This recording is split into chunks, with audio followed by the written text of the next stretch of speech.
This is John McHugh. This is New Year's Day 2011. Tape is being done by my son John, who is spending a few days here. John lives in Los Angeles, and we recently were in Florida seeing my other children, grandchildren, and a new great-grandson. He has returned to Shelby, Ohio with us, and we are attempting to save for posterity information concerning the McHugh history. I've already discussed my history and my parents' history, and this refers more to my grandparents and great-grandparents and great-great-grandparents' names. My great-grandparents lived in Galway, Ireland. Their names were James McHugh and Bridget McHugh. Her maiden name was O'Hara. They had 7 sons. I have no information regarding the 6 other sons, but the one son who was my great-grandfather was Martin McHugh. Martin was born on November 2nd, 1845, and died May 17, 1882. His wife was Anne Curran, C-U-R-R-A-N, although it has been spelled C-O-R-R-A-N.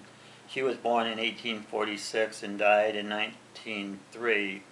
Martin and Anne had 6 children. My grandfather, John Francis, was born in May of 1872 and died in 1949. There were other children that we have no information, and a number of them died in infancy. My great-grandfather Martin came to the United States in 1874 at the age of 28. He was a boat maker and read and spoke Gaelic. My grandfather was 2 years old when they came to the United States, and his sister Elizabeth was born in the United States after her father died.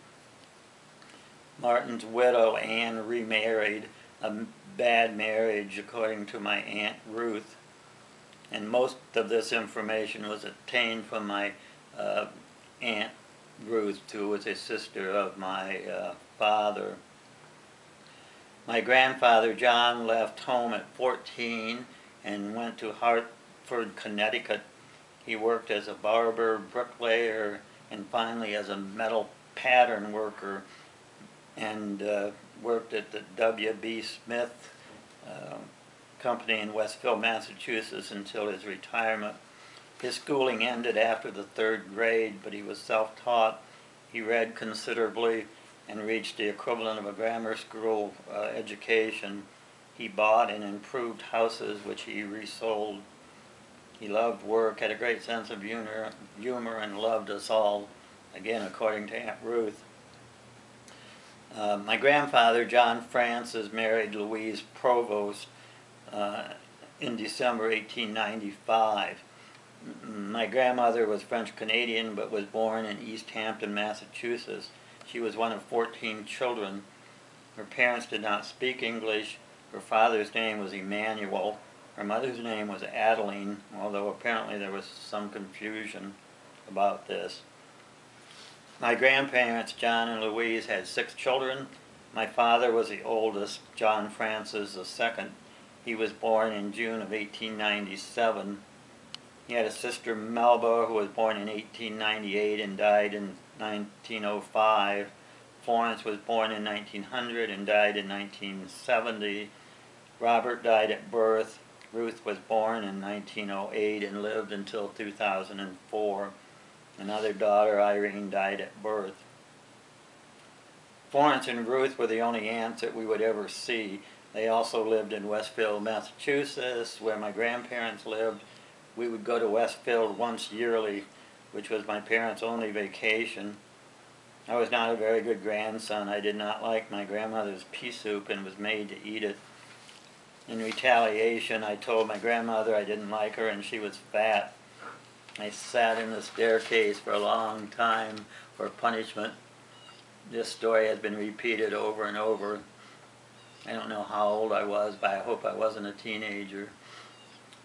We rarely saw grandparents, aunts, or cousins because they only occasionally came to Ohio, and we went to Massachusetts only for a very short visit yearly.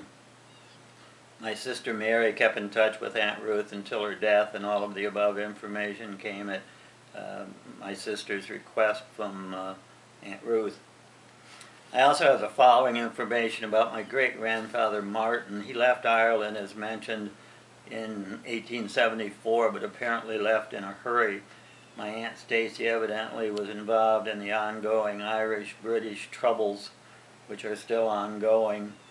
He sent for his wife and children when my grandfather was 2 years old. He had no picture or records after Martin died. Martin was well educated with, unfortunately, a fighting spirit, according to Ruth. He died of complications of typhoid fever at the age of 36. My grandmother died at the age of 90. She had a history of GI bleeding and ulcers. My grandfather died at age 77 in 1949. He actually died only a year or so before my father was killed in the auto accident. My father, as mentioned above, died at 53 as a result of an auto accident. My mother died at the age of 78. She developed Alzheimer's at the age of 70 and was in a nursing home for 4 or 5 years before she died, and she did not really recognize any of the children. She most likely died of a stroke and had high blood pressure. Only significant genetic history of that is essential tremor, which apparently my father had a mild form. My sister Mary and I have had a more severe form, and several of my children also have this, since it is a dominant hereditary trait. There's no significant history of cancer, although one aunt had colon cancer. I was diagnosed with prostate cancer in 2004, and in 2010 I was diagnosed with metastatic adenocarcinoma with unknown primary site, and am presently receiving chemotherapy. My sisters Mary and Eileen are now 86 and 82 and have no serious health problems. I have 5 children, 12 grandchildren, and 1 great-grandson with no medical problems. I signed this letter. John Francis McHugh III couldn't resist my official name. Sign an unofficial family history.